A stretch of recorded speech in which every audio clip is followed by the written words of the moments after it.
Hi, I'm Allie, and welcome to Aha Moments, where we explore insights, thoughts, actions, and behaviors that will lead to the authentic, connected, and empowered life we want to create.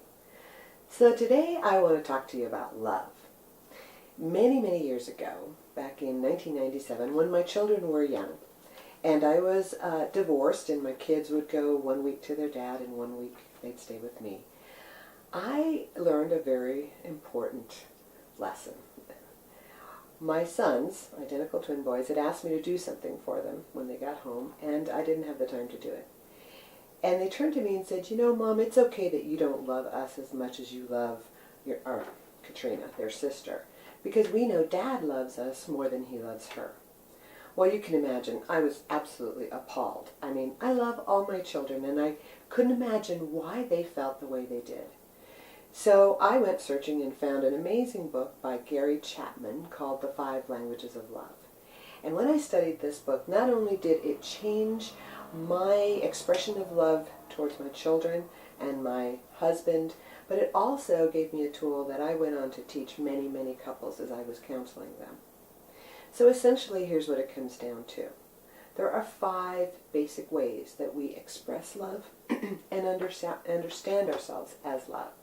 One is through words of wisdom, the words that say, "I love you, you're important to me, I care about you."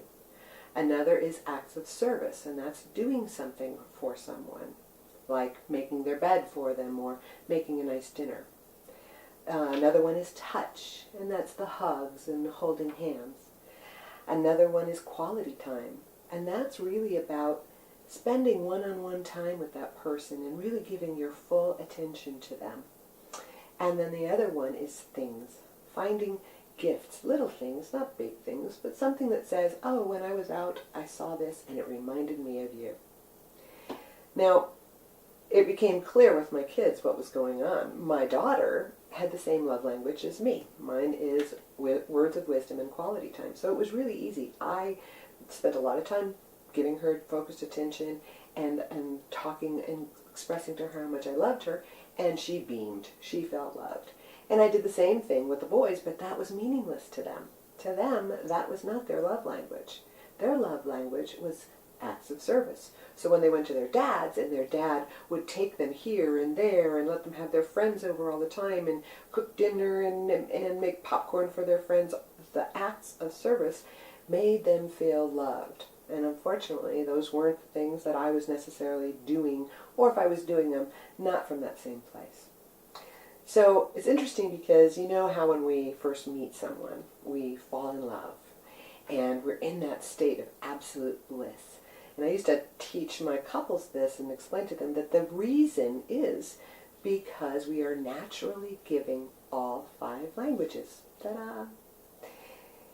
It is because we are trying to express to that person in every way that we can how much we care about them and how interested we are in them. So naturally we're touching and holding hands. Naturally we're sharing what we're thinking and feeling about that person and how impressed we are with them. Naturally we are doing little things and buying little gifts. You see what I'm saying? So we're giving all 5. And once we start to feel comfortable in the relationship, we tend to stop doing the things that are not really our love language and only give the love language that we understand. So you got your 5, and there's 1 that's your primary. Well, over time, you stop giving this one, you stop giving this one, you stop giving this one, you stop giving this one. What's left? This one. But if your partner doesn't have that particular love language, which is yours, as theirs, they don't feel loved. And so the same is happening for them, right? So now you're like this. And you remember in the relationship when it starts to get like this, where we're pointing fingers. And eventually we stop pointing fingers and we're like this. And the reason is simply because we have stopped expressing the love that we feel for that person in the language that they understand. So it's a great book. I invite you to go and check it out. And I think you'll see how important it is that our feelings of love as we express it to the world may be very different than the person who's receiving it. And that in really loving them, we need to make a conscious effort to give them those messages in the language that they understand. So that's it for this week's Aha Moment.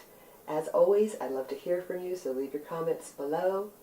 And till next week, live easy and be kind to yourself.